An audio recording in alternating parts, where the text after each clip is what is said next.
The purpose of interview differ for job candidates than for hiring managers. The potential employer interview you to gauge your professional traits.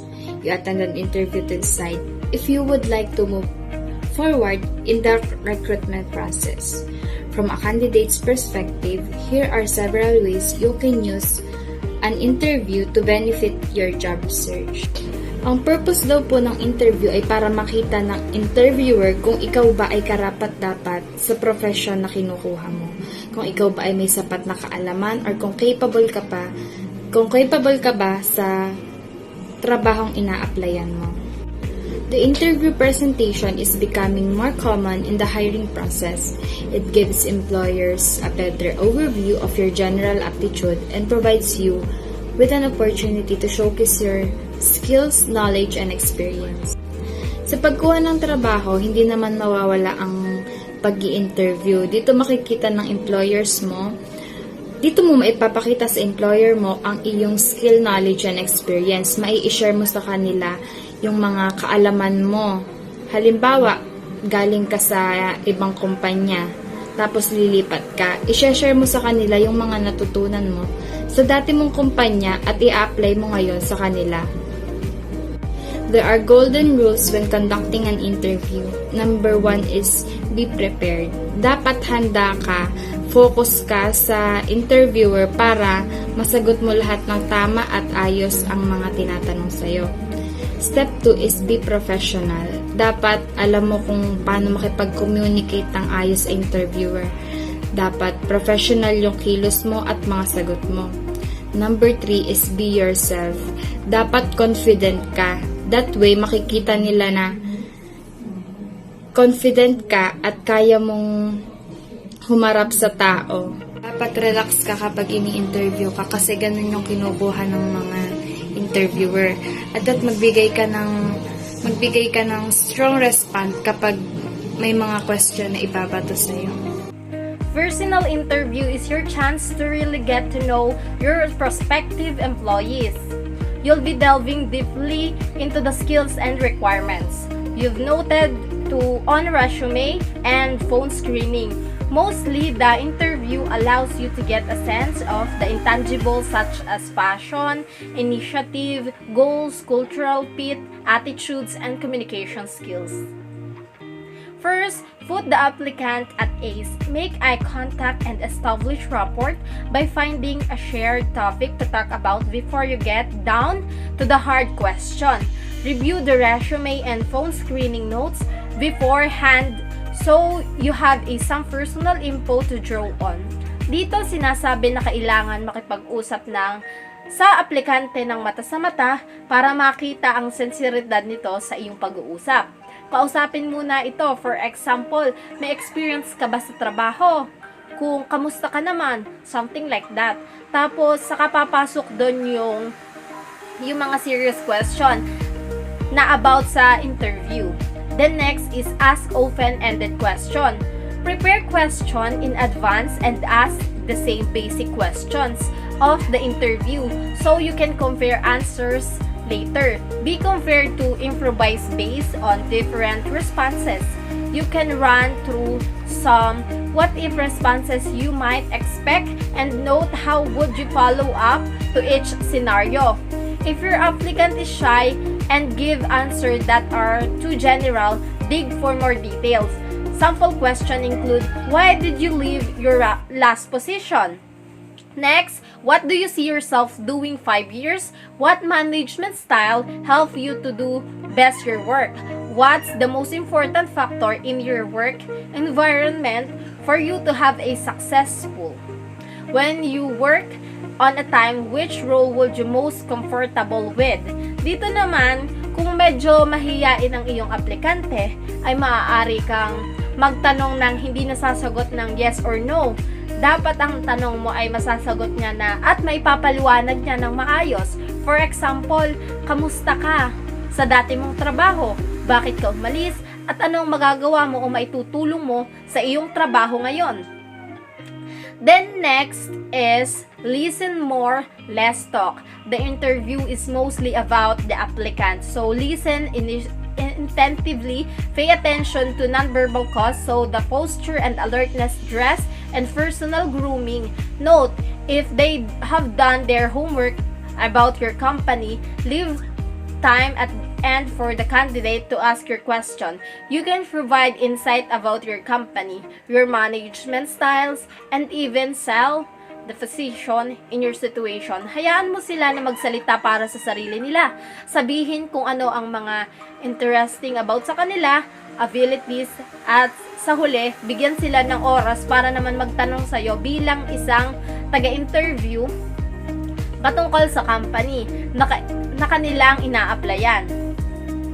Next, take notes. It taught to keep candidate responses straight.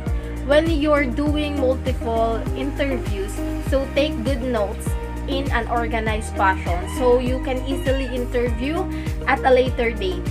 Consider having another person in the room, if only as note taker. So dito naman, syempre, hindi natin maite-take note lahat ng sinasabi nila. So ang gagawin lang natin ay ililist daw natin yung mga importante at ability na meron sila para gawin ito sa ating company. Next, understand what you can ask. Keep your question focused on the job, work environment, and only preferably involved with an applicant's personal life. You want to avoid a discrimination, lawsuit, or steer clear question centered on age, race, gender, country, or national origin, religion, disability, and martial or family status. Dito naman ay mas maging malawak ang ating kaisipan na meron tayong pwede at hindi pwedeng itanong sa ating aplikante, gaya ng personal life at kung hindi sila kampante sa mga katanungan. For example, sa edad, sa culture, sa religion, at kung meron man silang disability. Ang mga ganitong bagay ay kailangan nating intindihin o igalang dahil personal na buhay na nila ito at nakatuon dito, dress to impress. Method number 1, have a good hygiene. Be as clean as possible. Smell nice, and several part of good hygiene is smelling great. When you walk into your interview, it's important to smell clean and fresh, while not overwhelming. Your potential employer, men should avoid heavy cologne or aftershave. Just a light touch will do. Women can wear a bit of perfume or scented lotion, but should avoid wearing anything with an overpowering smell. Try not to put on perfume right before the interview, or it may smell too strong. Walk into the interview with fresh breath. Avoid sucking on the mint or chewing gum during the interview. Have clean nails. Your employers will notice your hands as soon as you give them that first handshake. Check under your fingernails to avoid dirt. Women should manicure their nails. They can be clear or stubble shade of pink, but loud color should be avoided. Men should trim their nails so they have a nice even edges. Method number 2, be well groomed. Pay attention to your hair. Have clean nails. Pay attention to your hairs. It's important to show off with clean, well-brushed hair, so you look as put together as possible. Your hair should be dry and you should avoid any excessive hair product. Have a fresh haircut. If your hair is too long or looking, you may appear sloppy or unprofessional. Men should shave off all facial hair. Have a stubble do. Men should avoid spiking their hairs and gelling it in distancing manner. And women would avoid loud hair clips or other hair accessories and wear their hair down before your interview. Check your shoulders for dandruff, especially if you're wearing a dark color. Method number 3, dress appropriately for the work culture. If you're interviewing for a career in a professional environment, such as business, finance, or anything in a traditional office, it's important to look professional so your employers can see you fitting with the people in their company. For men, have the right top, right pairs of pants, perfect pair of shoes, and right accessories. For men, professionals' attires include a dark-colored suit, long-sleeve shirt, formal shoes, and a briefcase. For a professional environment, wear shoes that are solid color, preferably black or brown. Leather business shoes or classic loafers are the safest bet. Wear wool socks. Your socks should be a solid color or preferably dark or otherwise just coordinated, matching either your pants, shoes, or dress shirt. They should be high enough to cover your ankles. When you are sit or cross with your legs, wear a nice gold or silver watch. Make sure it's tasteful and not too flashy. For women, have a fresh face, wear perfect top, perfect skirt, and coming up with down your knees. Have a killer shoes and bright accessories. For women, professional attire includes a suit with skirt and pantyhose and observative shoes. And make sure your face is not overcrowded with makeup and any kind of accessories. Just make it simple. Good day, my name is Jarila Gil de la Cruz, and for today, I will be going to discuss the top 20 common job interview questions with answers. Preparing for job interview? If so, you should practice answering typical interview questions. Here are the top 20 most common interview questions and best answers. The first one is tell me about yourself. Asking about you is a way to break the ice at an interview and make you feel more comfortable. Icebreaker is a way kung saan mas nagiging comfortable tayo when it comes na pag-uusapan ng ating sarili. It's also a way for the interviewer to determine if good fit ka ba for the job. Before you go on interview, consider mo na agad kung ano yung mga gusto mong sabihin when it comes in your describing yourself to potential employer. Siguro naman kilala mo yung sarili mo. So you don't have to be afraid sharing people about yourself. Creating an elevator speech, which is ito yung brief 30 seconds in a way you introduce yourself. It is a good way to prepare a response. For example, I am an electrician with 10 years of experience in residential construction. After earning my electrician certificate at ABC Tech, I apprenticed with Jones Brother, and then they hired me as a journeyman. 4 years later, I earned my certification as a master electrician. The second question is, what were your responsibilities? Know what's on your resume. So, para makaya mo i-discuss sa kanila what you did at the other job you held. And also, when you're describing your responsibilities, try mo mention yung mga match responsibilities mo dun sa new job requirements na meron sila. Showing you have done similar work is magiging asset mo yon during the interview. Focus on responsibilities na malapit or closely aligned with the job when you respond to the recruiter.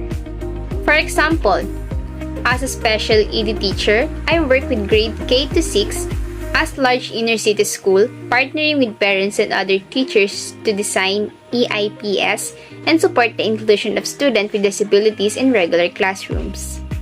The third one is, what did you like or dislike about your previous job? Dito naman papasok yung parang pros and cons mo when it comes to finding a job or holding a job. What did you like and what you didn't like? For example, yung about your last job or the company you work for is parang indicator or measurement nila ito on how you might feel about the position if you were to be hired. And of course, kailangan maging maingat ka din sa mga sasabihin mo for a similar job. If the roles are alike or parehas lang, syempre, you might want to keep what you didn't like yourself, diba? So, it is important to be positive, enthusiastic, o nandun pa din yung eagerness mo about sa job for which you're being considered. For example, you might say, I like the progressive stage training program my employee used to teach new hires in ins and outs of financial services. There was always something new to learn, and we knew we would be steadily promoted as we become more experienced. I didn't like the commute, though it's which I'm now applying for the jobs closer to home. Number 4 is what were your starting and final level of compensations. Hiring managers will want to know of how much you learn to see if isa ka ba sa magiging competitive candidates nila for the company from a salary perspective. Kasi diba, pag high ang value ng isang bagay, which means is mas may bubuga to. So you need to be honest when discussing how much you paid kasi pwede mag-base sila or si employee about sa background mo. However, you also to be aware that in some locations, employees are prohibited or restricted sila from asking about your prior wages. Some employers also have implemented policies that restrict question about salary from being asked. So, need mo talaga maging precise lang yung sasabihin mo kasi baka mag-overshare ka hindi mo pa alam. For example, you might say, when I started my entry-level job as an accountant, my annual salary was approximately $42,000. I later become a CPA and currently take home around $80,000. The fifth question is, what major challenges and problems did you face? How did you handle them? With this question, si interviewer is trying to understand how you handle issues and problems. Kung kaya mo ba mong figure out yung solutions dun sa problems and workarounds mo. Workaround ito is mabilis ka ba makapag-isip ng solution, how adept or skillfully you are when it comes in problem solving. Do you enjoy a challenge or do you get nervous when there are glitch or malfunctions bigla? For example, you might say, when I was first hired as store manager, our turnover rate was 75% and we were chronically understaffed. I implemented performance incentive programs that reduce attentions, or it is a reduction of effectiveness, by 63% and significantly improve our talent pipeline by focusing on internal training and promotions. The sixth question is, what is your greatest strength? When answering question about your strength, need mo talaga ma-focus yung abilities you have that are key to success in the job you're interviewing. Don't be too humble. It is important kasi that you make the hiring manager aware of your qualifications. Don't let your guns down nga dapat, diba? So, conscious ka pa din dapat sa mga sinasabi mo. For example, you might say, my greatest strength is my ability to learn new process quickly when placed in a new environment. I actively observe how other people do things so I can easily pull my weight on team. I'm also open to testing new ways of doing things in order to optimize our efficiencies. Seventh question is, what is your greatest weakness?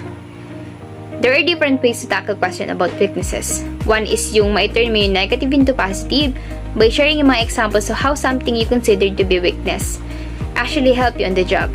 And the other one is to speak about additional skills na meron ka ngayon because you work on those that needed an upgrade. For example, you might say that I'm an introvert, which I used to regard as being weakness because I was always shy about reaching out to people. However, being part of an introvert is that I'm a great listener. And I find that this really helped me as a help desk technician. I'm able to focus on our customer issues, ask the right questions to elicit information, and resolve their text issues. The 8th questions is, how do you handle stress and pressures? What do you do when your work gets stressful? Do you stay calm under pressure? Or do you have difficult time in stressful situations? If you're interviewing for high-pressure positions, the interviewer want to know that you can deal with the stress. O, dito naman napasok yung behavior mo in handling that kind of situations. Kalmado ka ba? Bigla ka bang naninigaw? Irritable ka ba or what? For example, I'm pretty good at recognizing when beginning to feel stress. When this happens, I take 5 minutes to focus on my breathing. I also practice guided meditation in the morning before work for 30 minutes and exercise for an hour in this evening. This keeps helping me even kneel. 9th question is, describe a difficult work situation or project and how you overcame it. When you're responding to question about what you did on the job, syempre you need to be prepared to share sa mga actual examples of challenging situations at work. Ano yung mga problems and ano yung mga hakbang na ginawa mo for you to overcome it. For example, you might say, our team already understaffed was thrown for a loop for major customer demanded that we complete our deliverables 2 weeks ahead of schedules. Normally, we try to accommodate such requests, but this time it wasn't possible. I explained the situation to the client and told them we could either change them or more to support the cost of hiring or if they accepted the original deadline, we gave them a 20% discount on their next order. They choose for the conclusions. And for the 10th question is, what was your biggest accomplishment in these positions? What are you proudest of? Was there a time na may something na you didn't work out but you were able to learn from it? Syempre, let the hiring manager know what you achieved. Again, sharing example from your most recent job. For example, you might say that I'm most proud of having convinced our CEO to implement an internal training and promotion program to allow our personnel to steadily advance within our organizations. How do you evaluate success? Just share to them your greatest achievements and successes. Explain to them how you achieved those things so that they can trust and hire you. So you can share and can give a contribution to their company. Why are you leaving or have left your job? Of course, this question is all about your past experiences so that the company becomes aware about your cases or reasons why you leave or why you left your previous job or company. Why do you want this job? Just prove to them how passionate you are and sincere to do this job, not only for yourself or for the income and benefits, but also to help the company itself and also your co-workers. Why should we hire you? Convince them as much as you can. Just share what capabilities that you have and what are your goals for the future. This one is the most important questions that we need to answer. Like how we can prove to the company that we can also give advantage to them once they hire me or you. What are your salary requirements? If the value in your job that you want will match your duty and responsibilities, to know if both of you will benefit from each other. Who was your best boss and who was the worst? I think this question is about how sensitive you are as an employee and coworker. Like how's your relationship with your previous bosses? What are you passionate about? To know if the job is perfect or fit for you and if you are worth it to hire. Questions about your supervisors and coworkers, so you know how to adjust yourself with the environment and to your new job if you have a chance to be hired. Do you have any questions for me? To clear all things that you want to know about the company or about the job that you want.